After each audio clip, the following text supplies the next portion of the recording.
विश्व हैसिप्स और palliative care दिवस के अवसर पर संजीवनी कैंसर अस्पताल में नर्स प्रशिक्षण कार्यक्रम का आयोजन किया गया। इस कार्यक्रम में संजीवनी CBCC कैंसर हॉस्पिटल में डायरेक्टर एवं senior cancer surgeon doctor Yusuf Memon, pan और पैलिएटिव मेडिसिन विशेषज्ञ doctor Avinash Tiwari, critical care एवं पैन विशेषज्ञ डॉक्टर हितेन मिस्त्री और उनके परिजन समेत नर्सिंग स्टाफ मौजूद रहा। बता दें, डॉक्टर अविनाश तिवारी ने कहा कि हम केवल कैंसर के उपचार पर ध्यान नहीं देते बल्कि जीवन की गुणवत्ता पर भी ध्यान देते हैं। इस अवसर पर नर्सों के लिए थीम पर एक चित्रांकन प्रतियोगिता का आयोजन भी किया गया है, जो संजीवनी कैंसर केयर फाउंडेशन के फाउंडर डॉक्टर शबाना मेमन एवं डॉक्टर योशिता मूलचंदानी और डॉक्टर विनीता देवांगन के नेतृत्व में सफल रहा।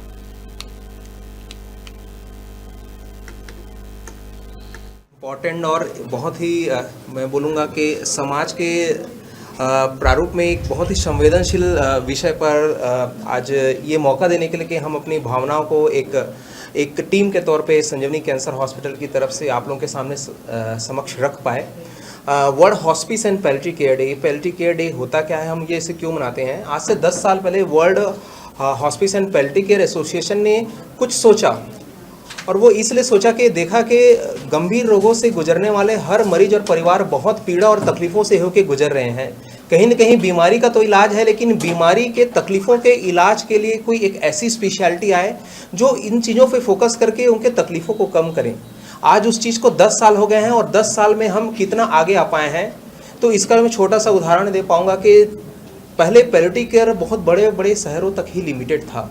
बहुत बड़े बड़े शहरों में ही कुछ लोग इसको एक्सेस कर पाते थे, लेकिन अब चूंकि इसमें कोर्सेज स्टार्ट होने लगे हैं, फेलोशिप स्टार्ट होने लगे हैं, बहुत सारे ट्रेनिंग प्रोग्राम होने लगे हैं। मैं बहुत ज़्यादा उसके बारे में बात नहीं करूँगा, लेकिन चूंकि पैलिएटिव केयर के बारे में मैं इसलिए कहूँगा कि देखिए, भगवान ने हमको एक निश्चित जन्म से लेकर मृत्यु तक का समय दिया है। उस जन्म से मृत्यु के समय के बीच में जो भी चीज़ें आती हैं हमारे जीवन में, वो उसको कैसे मैनेज किया जाए।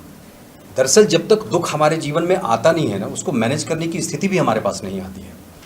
आपके किसी भी परिवार के किसी भी परिजन के साथ कोई भी समस्या या कोई भी ऐसी, मान लीजिए कोई ऐसी दुर्गम बीमारी आती है, तो सबसे पहले हम क्या करते हैं, अपना आपा खोते हैं। इमोशनली हम बिल्कुल डिस्टर्ब हो जाते हैं, हमें समझ नहीं आता कि हमें करना क्या चाहिए। मेरा ये मानना है कि पैलिएटिव केयर उस दिशा में इतना साइंटिफिक और स्पिरिचुअल एक केयरिंग सिस्टम है कि अगर पेशेंट के साथ किसी भी तरह की कोई समस्या है, तो पेशेंट तो जो दुख उठा रहा है उससे ज़्यादा 3 गुना 4 गुना ज़्यादा पेन उसके साथ में जो उसके केयर टेकर हैं, उसके अटेंडेंट है, वो दुख उठाते हैं, क्योंकि वो स्वस्थ हैं पर अपने उस परिजन के दुख को देख नहीं पा रहे हैं। मैं डॉक्टर यूसुफ मेमन, संजीवनी कैंसर हॉस्पिटल रायपुर से। आज विश्व पैलिएटिव केयर दिवस के अवसर पर संजीवनी कैंसर हॉस्पिटल में जो पैलिएटिव केयर ट्रीटमेंट लिए हुए मरीज और उनके कुछ रिश्तेदार जो है यहाँ पर आए, उन्होंने अपनी भावनाएं व्यक्त की कि कैसे उनको पैलिएटिव केयर से उनके जो मरीज आखिरी समय में जब वो थे, तो कैसे उनके अंदर क्या भावनाएं थी और कैसे जो है वो उसको पैलिएटिव केयर के माध्यम से उसको टैकल किया गया। इसके अलावा नर्सेस ने यहाँ पर आज विश्व पैलिएटिव केयर दिवस के अवसर पर पोस्टर प्रतियोगिता का आयोजन किया गया डॉक्टर अविनाश तिवारी सर के नेतृत्व में। तो वो एक बहुत ही अच्छा कार्यक्रम हुआ, और फिल्म एक्टर और यहाँ रायपुर के फिल्म इंस्टीट्यूट के डायरेक्टर श्री भगवान तिवारी जी भी आज यहाँ पर हमारे साथ आए और उन्होंने अपनी भावनाएं व्यक्त की पैलिएटिव केयर के बारे में।